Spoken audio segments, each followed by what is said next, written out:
the race shop, really. This is where Z5 Racing kind of got its start. Started out with Trav's dad, Sid, back in the late 80s, early 90s. I mean, it kind of grew into what ZRP is today. Literally all their early mods started in this shop with the early Pro 5 Polaris-based stuff and PSI triples. And then they kind of morphed into the chromoly tube chassis game. And then from there, they, you know, sled technology got so much better with like the rider forward revs, and then later with turbos and the M chassis cats. I mean, these guys have had to evolve and kind of keep on top of that tech throughout the evolution, because in racing, like, if you're not ahead of the game, you're definitely behind.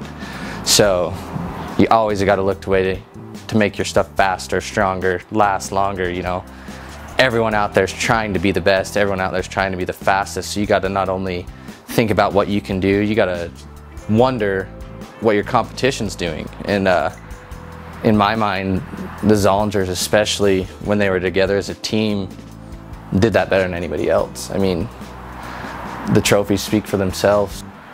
They've been known as the first family in hill climb racing for quite some time. Between Trav, Tony, and Sid, they all have plenty of titles, and their brother Nick won a bunch too. Their youngest brother Mike was the youngest person ever over Jackson. It's still a record that holds today. Their sister-in-law Amy Zollinger, she's the winningest woman in Rimshaw. Like, there's no one that's ever touched her record.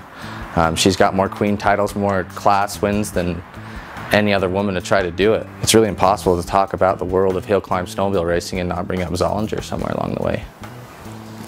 This sled in specific, this was one of 5 that was ever built for Z5 Racing.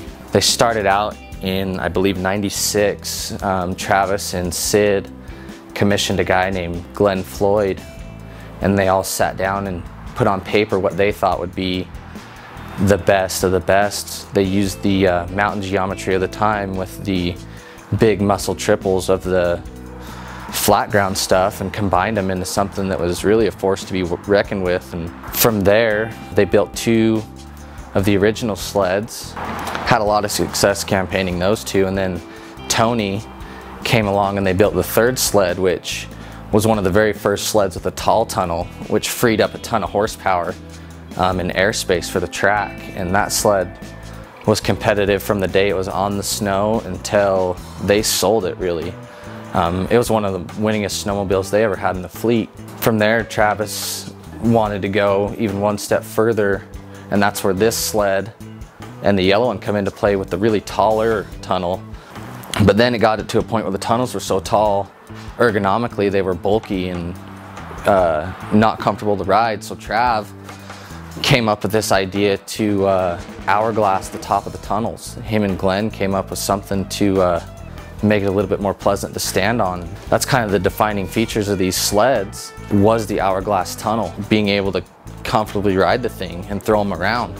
Not only that, the rider position was moved forward similar to the sleds of today. I mean, these were rider forward for their era. I mean, you're still behind the engine, but you were 4 inches further forward than what Skidoo had designed. The running boards, I mean, these running boards are 20 years old. They look just like what all the aftermarket companies are turning out today. It just shows the level of craftsmanship and thought that these guys had on their sleds. You know, on the race course, you need grip, you need to control the thing, but you can't do that if you're slipping and sliding all over the place. So they had the serrated edges, they had the open ports for the snow to fall through.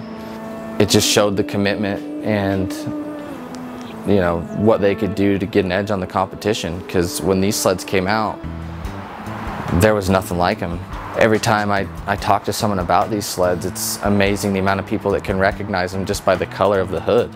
They will actually pull up pictures of, you know, their kids sitting on them or them in the pits. Like, when I was restoring these things, I don't know if these guys just didn't have the foresight or whatever to take pictures of what they were doing, or they just kind of thought it was ordinary. So I really didn't have much to go off of, but people that these sleds meant something to kind of came out of the woodworks and were sharing pictures, sharing information, or, you know, talking about what they had seen and where I could find it. Trav's dad, Sid, I think this would have been the late 80s on his Pro 5 sled. At the time, they didn't even have paddles on their tracks. I mean, they were bolting on titanium.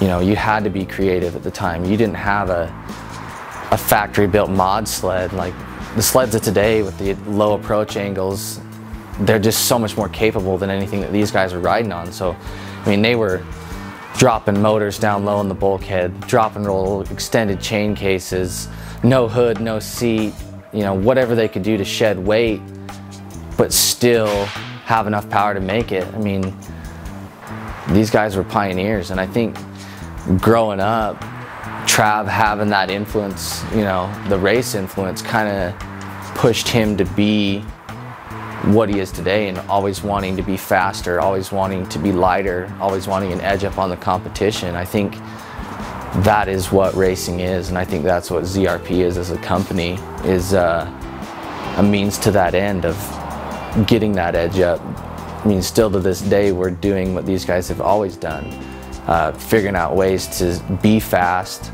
but stay reliable. That's something that I love in our product. Is, I mean, it's not only beautiful, it's not only functional, but it's lightweight, but you're not gonna, I mean, it all has a give.